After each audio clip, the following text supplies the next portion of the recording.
How to Create a Glitch Monologues Season 22 Chapter 4. This is Season 22 of How to Create a Glitch in the Matrix Monologues Episode 4. In this episode, we will be returning to the subject matter of Season 5 Episode 2, which discusses our interface to this reality. In Season 5 Episode 2, we talk about 4 hierarchical interfaces which link us to the system.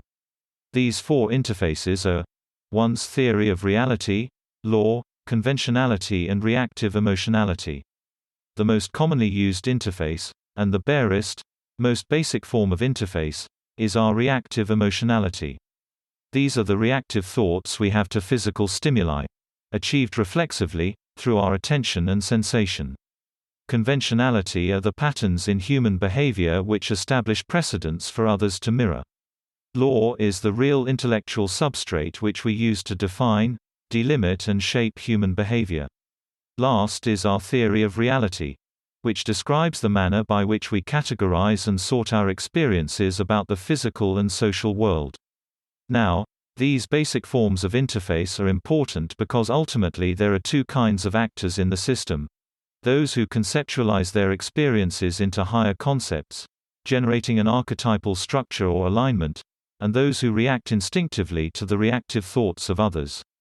In the first case, contextual multi-contextuality is their modus operandi. In the second, they will always seek to understand others contextually and will attempt to enforce this contextuality on others. There is a war going on in the common mind. A war between those who conceptualize, who abstract, who decontextualize, and those who contextualize, delimit others by their bare emotional reactions. It is a war in which there is an arms race between the conceptualizers, constantly adapting their analysis, producing new concepts and ideas to explain themselves and their relationship to reality, and the contextualizers, whose basic assumption is an exterior, objective, contextual one. It is an important struggle, because the conceptualizers can upend the organization of culture and society by generation of new archetypes, narratives, and concepts. Just as the contextualizers seek to create a conjoined consensuality built on self-attribution and direct interpersonal connection. It is fair to say that people who build their interface on reactive thoughts have the easier go of things. Conceptualization takes time, but has the capacity to create perturbations in the orderly, status quo, operation of a social system.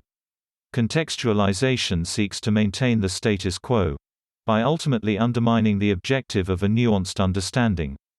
This conflict, between the conceptualizers and the contextualizers, gave us a great many ideological movements in history, religion and politics. The distinction between the 2 forms of interface is ultimately one of control and power. By restricting access to a more nuanced way of understanding reality, the contextualizers ensure their ability to manage the social resources of society. Conceptualization gives one the ability to change that status quo by rearranging the pieces of social architecture itself. Contextualizers maintain locality, conceptualizers encourage globality. The distinction is also important because conceptualization is what gives one the ability to inhibit one's impulses, change one's behavior internally. Contextualization reduces us all to our most basic instinctive responses. It does not permit one to step outside oneself and modify one's behavior according to an internal standard. Contextualization is fundamentally about conjoining consensuality, broadening consensuality, whereas conceptualization is ultimately about enhancing non-consensuality by diverting impulses into the shadow self. Both conceptualization and contextualization are ultimately about power. Conceptualization gives one access to higher order meaning which is not restricted by the status quo, which can enhance one's ability to effectuate one's intentions. That's the end of the podcast for today. If you enjoyed it, please like, comment and subscribe.